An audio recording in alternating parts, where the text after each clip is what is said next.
Hey guys, it's ExandShadow, and welcome back to Let's Play Banjo-Tooie. In the last part, we pretty much finished up our first trip into Glitter Gulch Mine, and in this part I'm getting the notes that I should have gotten as soon as we gotten the grip grab.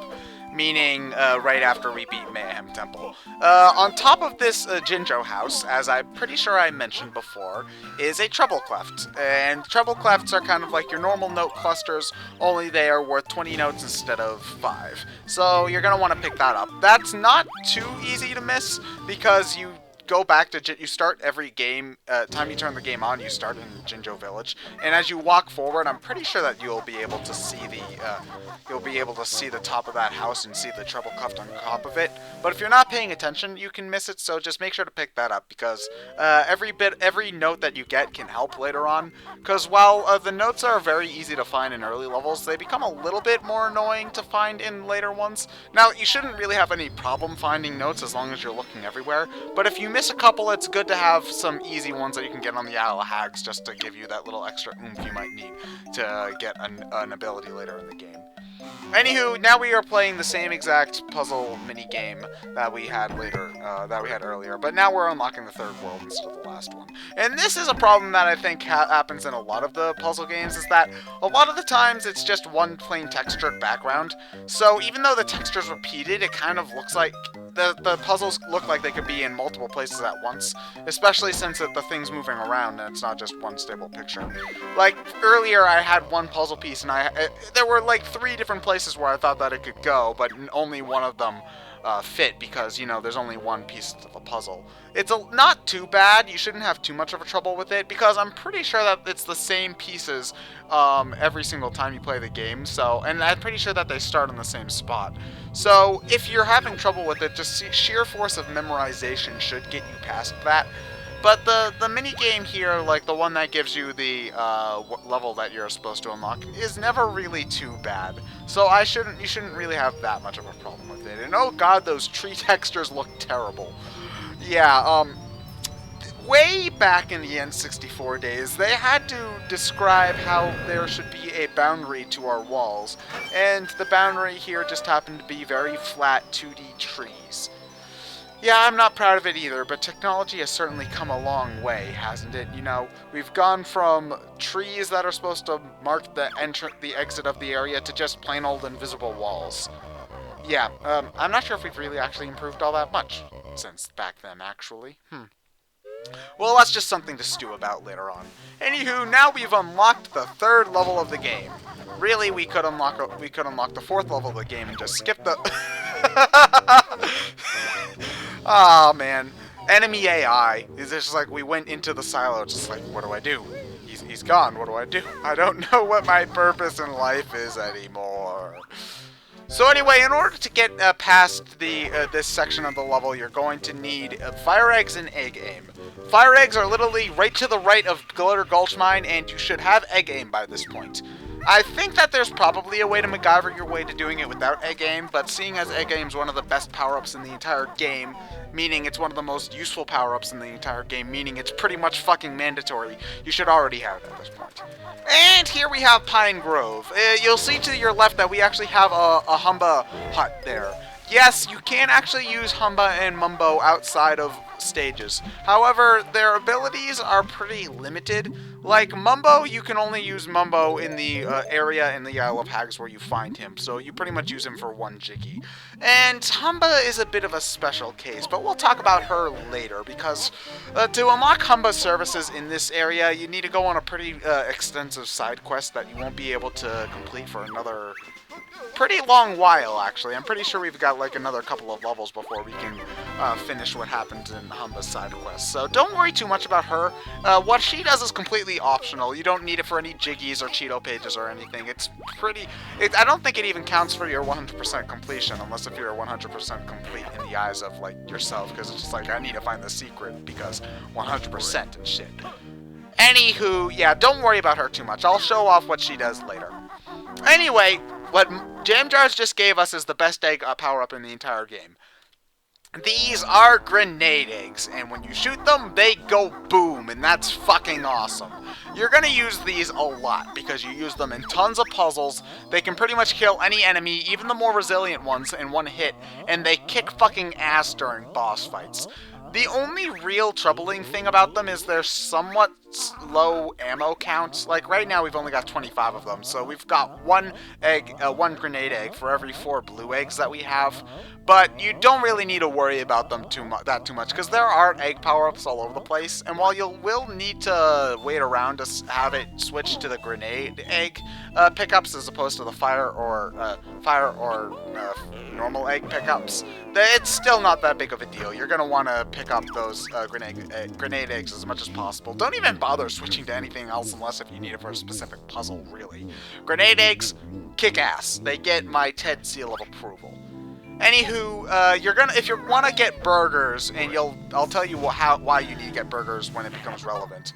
But if you want to get burgers, you're gonna need to press that switch. And yeah, I'm just trying to backpedal on stuff that that have happened on screen while I was talking about other shit. The lady that we were talking to, that's Boggy's wife, and Boggy is a character from Banjo-Kazooie 1, if you didn't know that already. She wants you to find her 3 bratty children. The thing is that this is one of those long-term jiggies that you're not going to be able to get until a later visit in the game. You'll be able to find 2 of the children and bring them back to her, no problem, but the last one is going to require an ability that you get, I think, in the 5th world, so you're not going to want to bother dealing with those kids just yet. I mean, if you find them on the way, then give them what they want. Basically what the kids want is one of them wants a burger, one of them wants fries, and the other one you gotta beat up, because yay, child violence. But one of them, after you give them what they want, will need to be carried back, and you're not going to be able to do that until you get an ability later on in the game, so you're going to have to pretty much wait for that one. However, I don't recommend going after this Jiggy as soon as you unlock the ability to, because we're going to need to do, we're going to have to use Witchyworld to sneak into another level later in the game.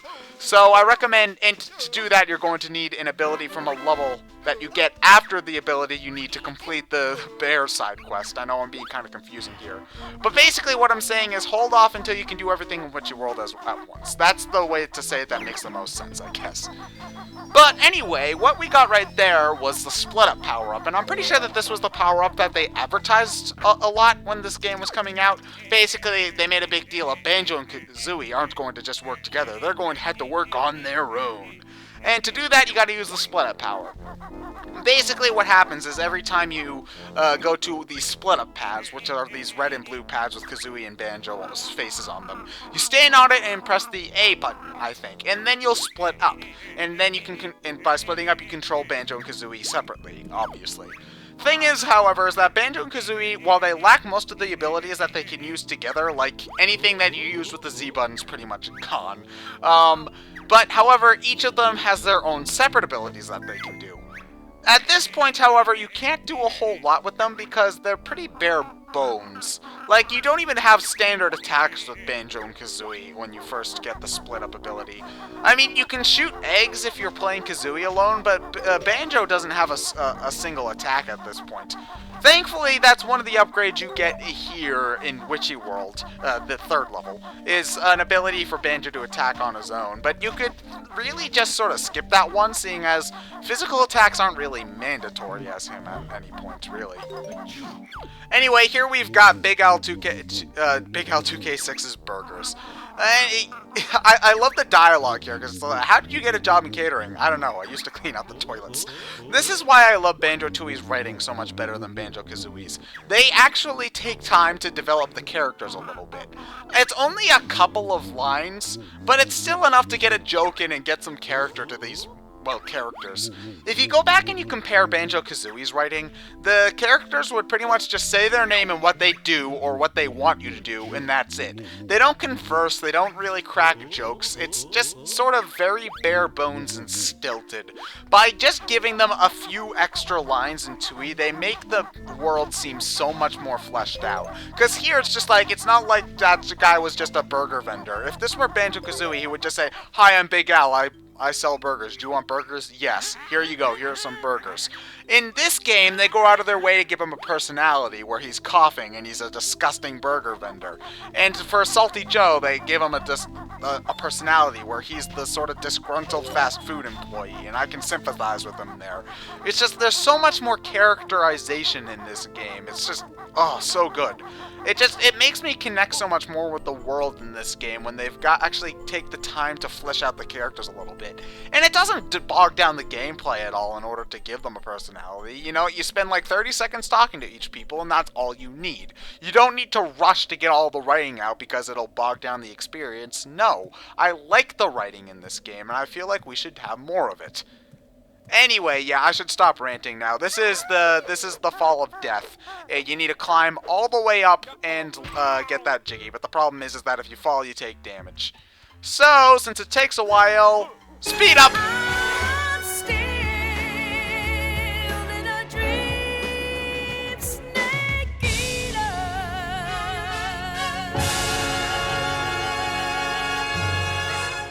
Oh, come on, he was climbing a ladder. You expected me to not reference that? Jesus, people, what would I be as a YouTube LPer if I didn't reference other games when it was inappropriate? Gosh. Anyway, you're going to want to remember to look into the pool of water because there are notes in there, and that one is actually easy to miss. Because I've known more than a couple of people who have gone up the ladder, grabbed the thing, and then went back down the ladder in order to avoid taking damage. So yeah, you're going to want to remember to pick up those notes. They're pretty damn important. But anyway, this is the train station. Grunty's going to be a dick and take your food if you leave, so if you leave, just remember you're going to need to get food when you come back. However, this is the train station, like I just said. Remember when I mentioned earlier that Chuffy, that we unlocked the ability to use Chuffy? Well, once you unlock the ability to use him, you can't really go anywhere. We didn't unlock any of the train stations at this point. So, this is the first one that we run into, and I think it's a good idea that they gave us access to a train station in the very next level, so that you don't have to wait a while and forget that you even have the ability to use the train. However, in the train station, or just generally in the train station area, well, actually, that's not really true. In later levels, the train station switches are just wherever the fuck they want them to be. But basically, in every level with the train station in it, there will be a train station switch. Once you press the switch, you unlock the ability to bring Chuffy to that level. And once you bring Chuffy to the level, you can do a couple of things with him. Most of the time, Chuffy is used to transport objects or people from one area in one level to another. Like in this case, we'll eventually free a dinosaur, and that dinosaur will want to go home. But in order to get it home, you're going to need to put it on the train and then take the train to the level that is its home. At this point in the game, you can't do a whole lot with it just because there aren't a lot of levels open with Chuffy. Like here, we could take Chuffy and backtrack back to Glitter Gulch Mine, but there's no real point to it because there's nothing to do in Glitter Gulch Mine that we need to do with Chuffy. It's important for a lot of later side quests, though, and I do think that those side quests that use Chuffy are some of the most interesting and unique in the game. But for the time being, you're just gonna want to stick with it and open up the train stations just because it's a necessity later on. Every train station that has Chuffy in it is necessary for use in a puzzle. Other than arguably Glitter Gulch Mine, but seeing as you unlock him in Glitter Gulch Mine, I'm going to give that one a pass. But Chuffy is used in an interesting way in every level that he's accessed, so I really do enjoy its presence here, and I think it's one of the most interesting puzzle elements to Banjo-Tooie. And that is really nice too, because again, Chuffy is just another whole interconnectivity thing that makes this game world so immersive, is that, yeah, you can take the subway from Glitter Gulch Mine to Witchyworld. I mean, yeah, the train service is not as clean as, like, the Orange Line is, but I mean, still, you know, it's nice to have that sort of interconnectivity. Even though I gotta wonder why there's only one train in this universe, and why they haven't made more, or whatever. Or who made those train tracks. Actually, a funny line is that if you try to go into the train tracks, like run into the train tunnels, Jandars will say, dude, don't go in there, it's fucking freaky. But they never tell you what exactly is freaky there. I guess it was just their excuse not to have an invisible wall or something. Though I guess if they really wanted to do that, they could have just kept the doors closed and only opened them when Chuffy was entering or leaving, but you know what, whatever, not that big of a deal. Anywho, this room, the haunted cavern, there are teeth on the sides of the walls, and those teeth are deadly, so you're not going to want to touch those. Touching those actually does take damage, to give you damage. So, there are those little floating ghosts that light up the way, but however, shooting fire eggs does actually light up the rooms. Because, you know, fire lights, and that's just part of this game's amazing lighting design. For the N64, this lighting is fucking outstanding. But, for the time being, it's just that you're using it in a practical way there. It's just like, if you can't see, fire a fire egg, and then you'll get a better understanding of where you are. Or you could be boring and just wait for the ghosts to come back, but that's not as fun. Anywho, right away we're using those grenade eggs again. There are 3 people locked in this, whatever, it was like Cave of Horrors or something. There's Gobi here, who you'll remember from Banjo-Tooie. I mean, Banjo-Kazooie. If you're playing this game, you'll obviously remember them. But, there's there's the Gobi there, and you need to free him in order to get a Jiggy way later in the game. There's this dinosaur who you'll want to free if you want to get a Jiggy somewhat later in the game. And then there's a Jinjo that you just want to free whenever. The thing about the dinosaur, though, is that it will only leave the Cave of Horrors if Chuffy is in the station. If you free him and Chuffy isn't in the station, he'll just sort of stand around in the cave until you bring him there. And so, if you're having trouble completing the side quest where he's necessary for, make sure that you've unlocked Chuffy and brought him to Witchyworld. Anywho, this is one of the kids that I was talking about earlier. This is one of Mrs. Boggy's children. In order to get him back to his mom, you need to beat him up, because child violence is funny and awesome. Yeah, that's one of 3. I think that there's a couple of different locations where he might be, but for the most part, I tend to find him in the Cave of Horrors. The thing about the children is that they could be pretty much anywhere in Witchyworld, or any of the attractions at the very least. I'm not really sure how they work, though. I'm not sure if they travel around or anything. It's just their locations are just sort of randomized, and it's sort of hard to tell where they're supposed to be. Anyway, we're about done for this part, but I should mention that if you want a Cheeto page, take this grip grab shortcut out of the whatever this place is called. Anyway, next time we're going to explore more of Witchyworld. I'm ExandShadow, and I'll see you guys later.